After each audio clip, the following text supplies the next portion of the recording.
Like I said, do not jump to conclusions on this team. It's only been 4 games in, and even though the pieces look good on the defensive side of the ball, do you trust Nikola Jokic, Jamal Murray, Will Barton, Gary Harris, and Trey Lyles, and all these other pieces that are horrible on the defensive side of the ball to consistently keep this up? Because I just realistically cannot see that happening.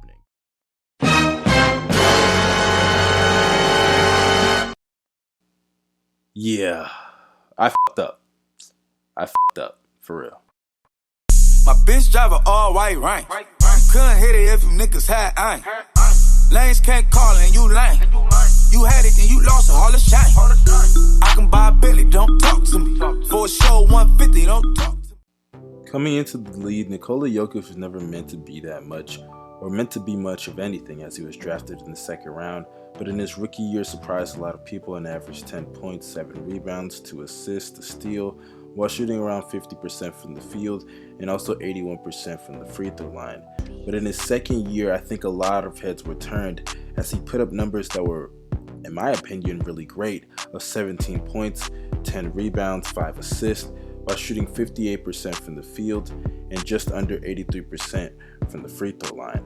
And a lot of people's heads were turned because he showed a lot of promise that he could be an elite level player, especially in the 2nd half of the season. But last year, I think everybody's heads were officially turned as he put up elite level numbers of 50% from the field, 40% from 3, and 85% from the free throw line. Amazing shooting splits while putting up around 19 points, 11 rebounds, and 6 assists and a steal. And a lot of people looked at Nikola Jokic and said he potentially could be the best center in the league. Now obviously defensively he needed to improve and show a lot of better work on his nutrition and his stamina, but aside from that, I think a lot of people have viewed Nikola Jokic as an elite level player in the NBA. But this year he has completely, and I mean completely, removed all doubts that he cannot be one of the elite level players in the league, because this year he has solidified that statement and that argument by not only putting up career highs across the board, but doing it efficiently and doing it in a way that leads the team to wins,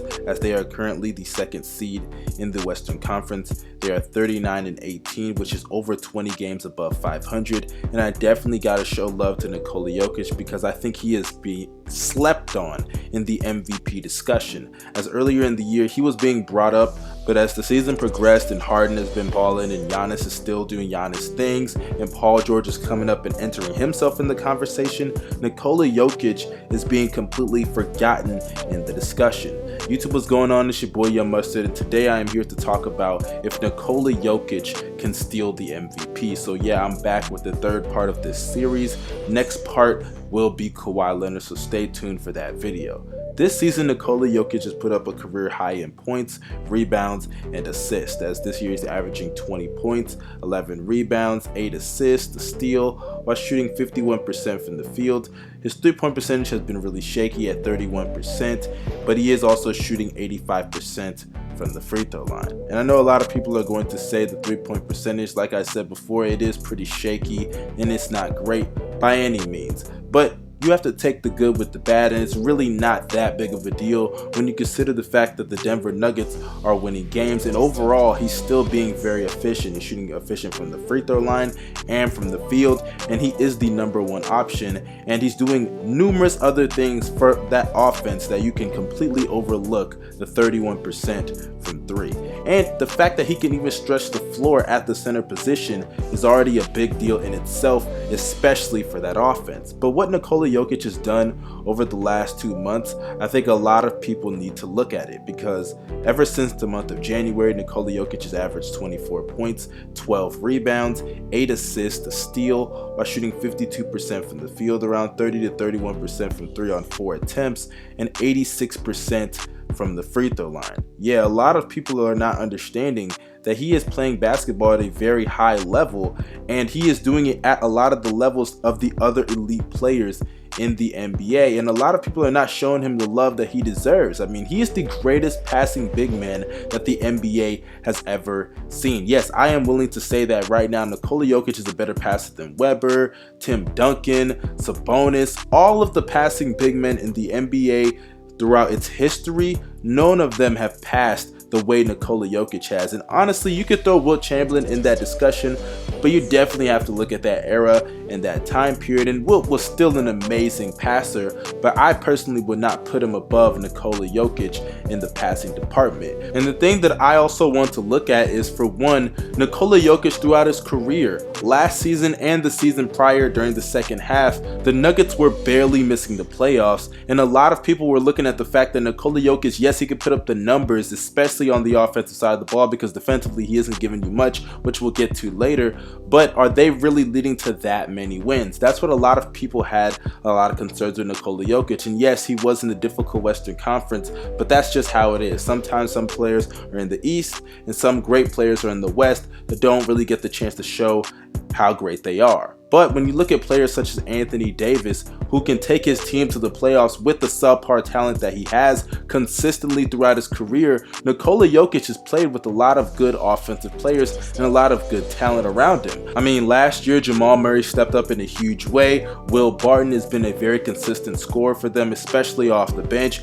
You also have Gary Harris, who in my opinion is one of the most underrated shooting guards in the league. Paul Millsap is a really solid defender and is a consistent offensive player. Now, last season I will cut him some slack a little bit when it comes to that, because Paul Millsap didn't play. But this year you can clearly see that with Paul Millsap, this team is completely better, especially on the defensive side of the ball. But it's not all credit to Paul Millsap, because when you look at Nikola Jokic, like I said, his defense has been historically horrible. He has been one of the worst defenders in the league over the past 2 seasons, but this year he has definitely stepped it up. And I'm not saying he's an elite level defender by any means, or even saying he's an average defender by any means, but he has definitely stepped it up to where I can say, look, he is not the defensive liability he's been practically throughout his whole entire career. And this year he has definitely stepped up. I gotta give credit to Mike Malone, because he has definitely implemented a system for this team to where nobody is exploited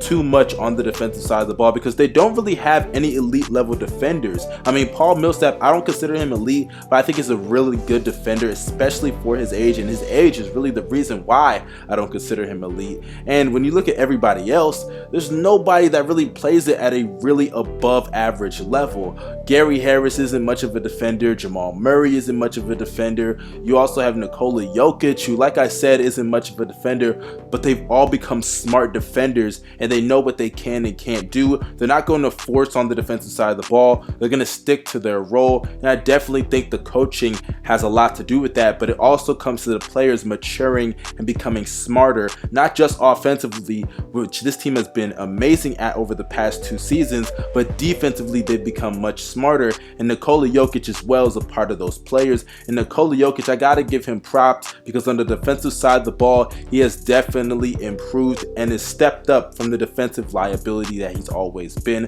in the past. Now, where does this put him in the MVP discussion? Well, for one, yes, I am going to just come out here and tell you Nikola Jokic is not going to win the MVP 9 times out of 10. I mean, I'll even guarantee you right now, Giannis and Harden, they're higher on my MVP list, and even Paul George, than Nikola Jokic. But outside of those 3 players, I can comfortably put Nikola Jokic over Steph Curry. I can comfortably put Nikola Jokic definitely over LeBron. I can put Nikola Jokic over Joel Embiid, just for the simple fact that he's leading his team to more wins than Joel Embiid is, and he's in a tougher conference. I can put Nikola Jokic above players such as the LeBron James, because LeBron James currently is not even in the playoffs, and honestly a lot of his leadership ability that I'm seeing this season, I'm really starting to question it. And Nikola Jokic this year is not only leading his team to wins, but is doing it in the best way that he's ever done in his career, and better than a majority of players that are elite level players in the league today. I mean, they are the 2nd seed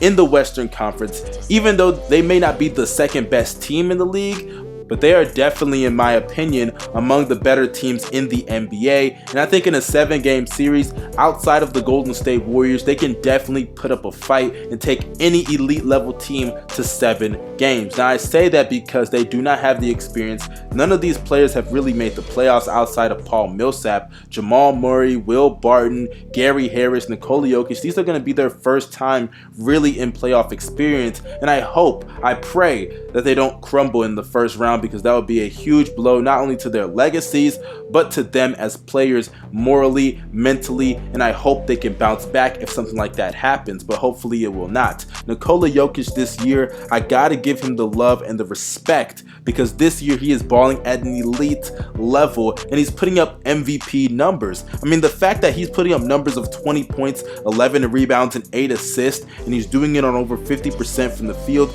and 85% from the free throw line, and this is a center. This is a center putting up 20, 11, and 8, and we're just overlooking him because 3 other players are playing at a higher level in the MVP discussion. We cannot do that to Nikola Jokic. We got to show him the props that he deserves. Now, granted, will he steal the MVP? Probably not, but he definitely deserves to be in the conversation, and he's up there with the Paul Georges and the James Hardens and the Giannis's in terms of the elite level play. So you guys in the comment section, let me know what y'all think about this video down below. Also, y'all comment your opinions down below if you agree or disagree with anything that I said. Make sure you subscribe to the channel, drop a like. Let's try to get the likes up in this video, and also you guys, make sure you hit the bell next to my name to be notified after each and every video, and follow me on social media. Those links will be down below. Hope you guys have a great day. I'm out. Peace.